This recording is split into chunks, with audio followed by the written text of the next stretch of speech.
We are back, and we are joined now by Bhaskar Sunkara, a friend of the show, president of The Nation magazine, founding editor of Jacobin, who wrote a piece in The Guardian entitled "The U.S. Invaded the Island of Grenada 40 Years Ago. The Legacy of Revolution Lives On." Bhaskar, thanks so much for coming back on today. Of course. Emma, I'm going to give you one correction, which is actually Ronald Reagan, when he was getting ready to invade Grenada, pronounced Grenada like Grenada and not Grenada. And Maurice Bishop had a remark that said, "I'm so glad for the president's speech, because now generations of Americans will know how to pronounce Grenada, correctly." But yeah, I mean, it looks like Grenada because it was actually like named after Grenada during various periods of like Spanish and French rule. But it became an English colony, and yeah, they call it Grenada. I'm going to blame the person who is absent, Sam Seder, who has, like, in my now, coming up on 3 years of working here, my ability to pronounce anything has kind of fallen off a cliff. But honestly, I thought it was Grenada all the time. So I'm sorry for feeding into Reagan propaganda. That was not the way I wanted to start this segment. No, Reagan got it right. Reagan got it right. Yeah, okay. Yeah. All right. That was, Reagan was many things, but he was always culturally sensitive. That's how we remember him. All right, you want to end the interview now? That's the lesson you want people to take away? Let's start, though, I guess, from 30,000 feet. It's been 40 years since the U.S. invaded Grenada. This revolution, this place in U.S. Cold War history gets a little attention, I should say. Why is that the case? Well, at the time, it was really significant because Grenada was the way in which U.S. imperialism, quote unquote, got over its defeat in Vietnam, got over Americans, I think, rightful fear of getting entangled in foreign conflicts and the lost life that it entailed. Bhaskar, sorry, your mic's hitting your lapel. Just hold it out a little bit. Sorry to interrupt you. There you go. Sorry about that. Okay. No, it's okay. I'm gonna not move. I'll not gesticulate so much. Okay. But it was this really important moment, I think, for the U.S. establishment to say that we can indeed intervene internationally. We can exert imperial power without this disaster that happened in Vietnam, and also just weeks before the invasion of Grenada, there was the bombing in Lebanon, in which I think 180 or 200 Americans lost their lives. So U.S. intervention was seen in a really negative light, and this is a way of getting over it. But because imperialism was so successful in, quote unquote, getting over Vietnam, using Grenada as a stepping stone for disastrous interventions in the Middle East and so on, we don't remember the mistake of invading a small island, the mistake of a couple dozen American soldiers dying and 4 days of conflict. We remember the much bigger mistakes of misadventures in Afghanistan and Iraq, etc. So I think it's kind of eroded a little bit from popular memory a little bit. But on the left, I think what's really disheartening is that it's eroded as well. We have in the anglophone world, there's never been a socialist revolution other than in Grenada. And what's more, even though it ended in disaster, we can maybe talk about why it ended so poorly in 1983, even before the invasion happened. It had 4.5 years of pretty successful governance, of great social and economic indicators, of popular support. It really showed that there was an alternative pathway to development other than neoliberalism or other than, even just capitalist-led development. Yeah. I mean, also, I'd still hold the mic out just a little bit. That's my my one. Matt's gonna direct you. Yeah, if you just put your thumb underneath it and hold it away from your shirt. Yes. Yeah. I just switched to my other microphone. Perfect. All right, that sounds good. I think at this point, but yeah, I mean, yeah, you wrote it's the anglophone and just said world's only socialist revolution, and I mean, part of it, I think too, is you write about how the many of the programs, like the adult literacy program, were very much like what Cuba was implementing and the Cuban government's kind of connection with this very fresh revolution. And we in this country have so much indoctrination about, the dictator that was Castro and the perils of socialism or communist revolutions very close to our shores. Do you think that's part of it as well? Is this kind of connection to what the politics of Cuba, I guess, in the American mind? Yeah. So for this piece that I was writing, it came out of a longer book project. I've been kind of looking into Grenada for the past 3 years, doing interviews with people, looking through archives and looking through cables that we declassified and things like that. And one thing that I found was a conversation that the U.S. ambassador for that region, he was based in Barbados, but also covered Grenada. A first meeting that he had in March 1979, right after the revolution, with Maurice Bishop and Eunice Whiteman, and he described them in quite laudatory terms at the human level. He's like, "Oh, these are impressive young men. They're so bold. They just took control of this country. It's a near bankrupt tropical slum." But they're raising expectations and they don't have many resources and they're going to need to come to us for help. And what he was trying to say to the U.S. is, hey, just wait. Don't overreact. Don't react like we did with Cuba when Castro took over. Just wait for them to come to us for begging for help. And he offered them $5,000. That was his immediate assistance. He said, we'll give you $5,000 to get you on your feet. But then after that, you need to go along the U.S. route. You need to hold elections right away. And obviously we agree with holding elections, but not when the U.S. is pointing a gun to your head and saying, hold Westminster-style elections right away. Right.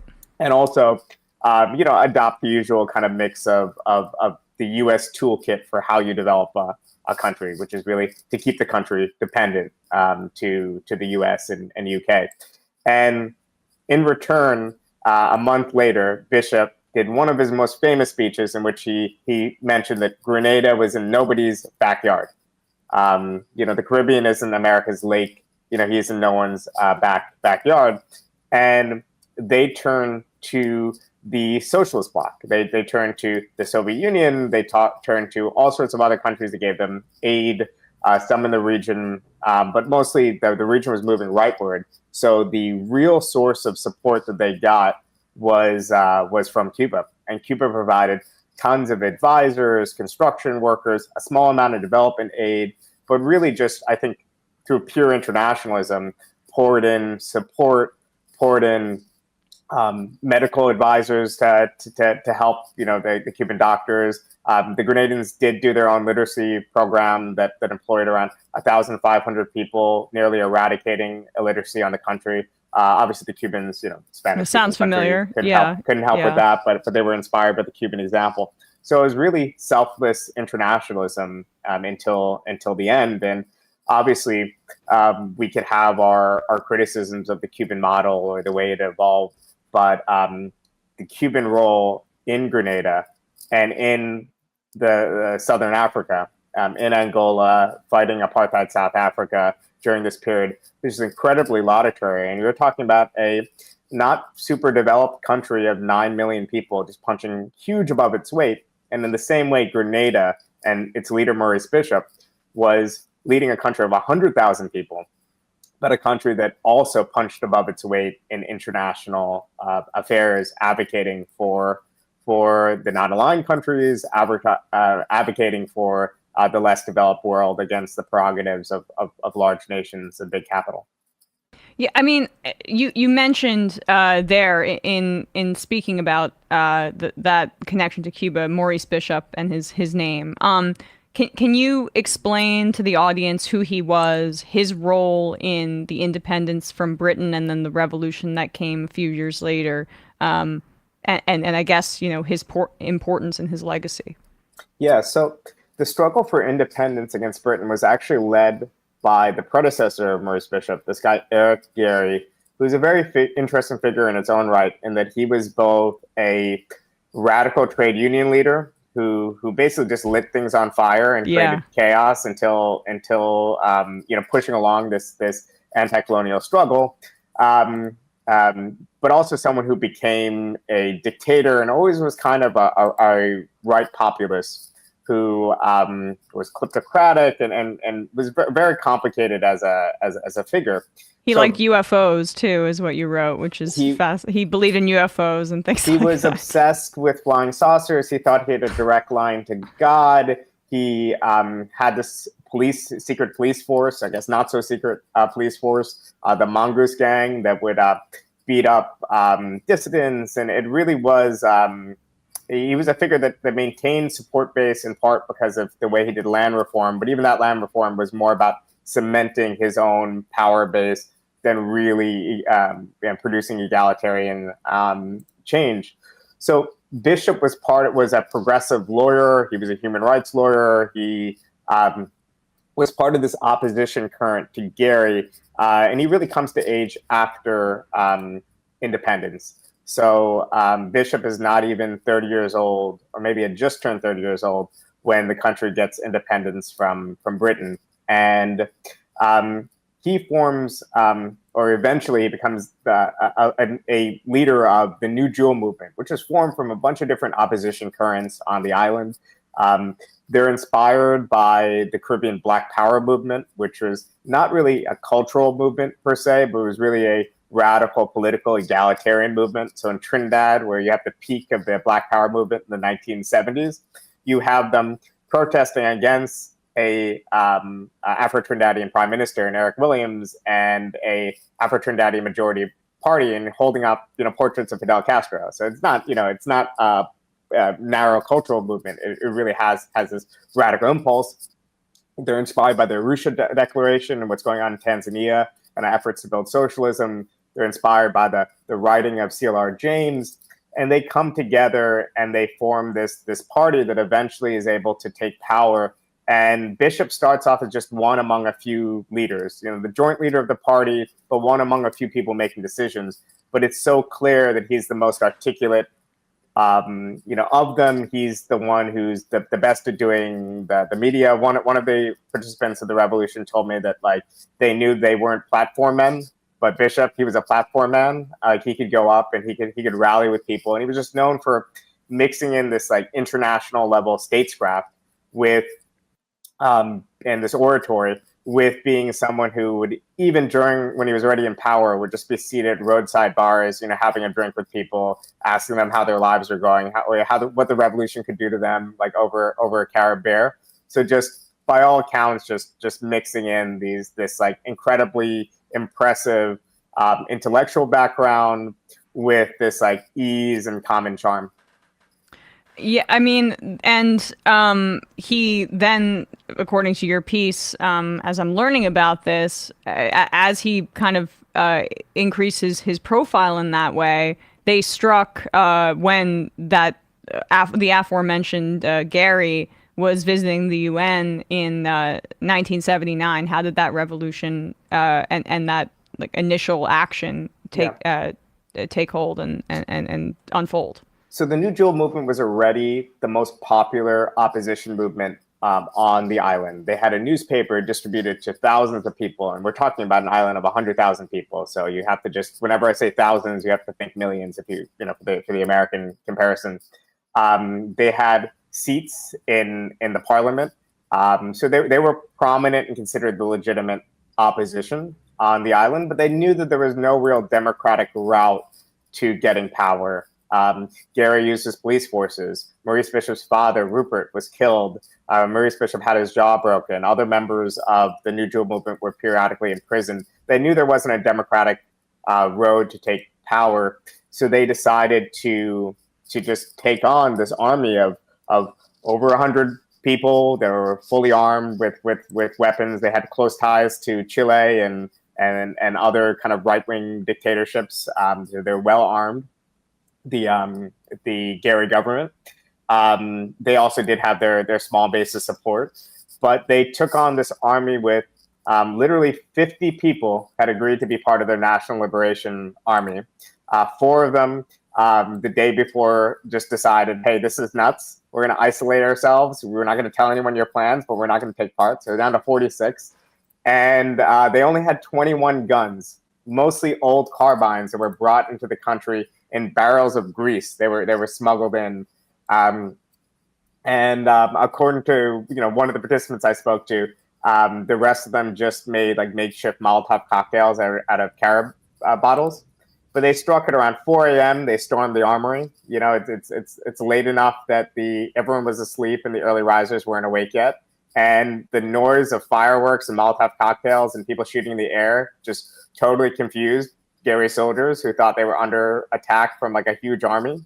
And they surrendered. It was a bloodless revolution. And they went to the radio station, they took it over, and they told everyone, hey, take over the streets, get out there, lock all the arteries of the country. We're going to form a new revolutionary government. And tens of thousands of people took part in this transition. So in the literature, it's often described as a coup, but you don't do a coup with 21 guns. You need popular support for that kind of change. So they were able to take power overnight, and Gairy wasn't able to come back to the country until after the U.S. invasion in '83. And the results being so immediate is what struck me from your piece. Once the government started to form, the fact that the water supply increased so rapidly, the unemployment numbers decreased so rapidly. You mentioned how effective immediately the adult literacy program was. I mean, talk a bit about that immediate effect that the government kind of had on Grenada. The kind of neoliberal or classical argument against what left-wing governments do in power after taking power is often that they criticize us as embracing macroeconomic populism. In other words, you just pump the economy filled with money, you increase indicators, but then a few years later, inflation creeps up, and then there's an economic disaster. There needs to be structural adjustments, and you didn't actually do anything long-term for the people. But in fact, the revolution, led by Eunice Whiteman, one of the leaders of the revolution, was an economist. The main architect of the economic program, Bernard Cord, was an economist. They adopted very, very, in some ways, orthodox programs to try to limit inflation. They avoided foreign exchange controls. They're like, for any money we're going to save by limiting foreign exchange, we're going to limit remittances back into the country. And they really utilized the human capital, the fact that you had thousands of Grenadans who wanted to be part of this revolution, who were willing to give nights and weekends to things like repairing roads in their backyard. They said, we have the equipment, we have the money, but we don't have the people to do this. And they're like, okay, we'll do it. So there was this tremendous unleashing of human capital, but it was also combined with just the fact that you had a government that was free of corruption and that was really trying to use every single ounce of resources that were coming to the country to achieve developmental ends. It really shows what a non-corrupt, bureaucratically efficient left-wing government can do in those conditions. And people often say, okay, weren't they getting subsidized by the Soviet Union or Cuba? Didn't that account for the gains? The Soviet Union, first of all, did not provide any economic aid to Grenada. None of it had come in. They provided military aid in terms of arming, providing some weapons and other things that were given to Grenada to try to deter a U.S. invasion. Cuba mostly provided aid in terms of, doctors, so some of the health indicators Cuba deserves credit for, but a lot of the aid they gave was for long-term development projects that happened after the revolution. In fact, the U.S., when they invaded in 1983, not to jump ahead, they invaded and took over an airport that was around 5-6 months away from completion. And they did eventually pour in some money and finish the last stages of the airport construction, even though they had previously pretended that airport was going to be a mid-fighter base or something. And there was some talk about calling it the Ronald Reagan airport, which would have been obviously the most disgraceful thing in the world because it came from the sacrifices of Grenadian revolutionaries and Cuban revolutionaries. Eventually, in 2009, it was named the Maurice Bishop Airport. But yeah, we the already economic have program one is great. Ronald Reagan Airport. We really don't need another one. It's especially in a country where Ronald Reagan was instrumental in overthrowing this election, or this government, as you say.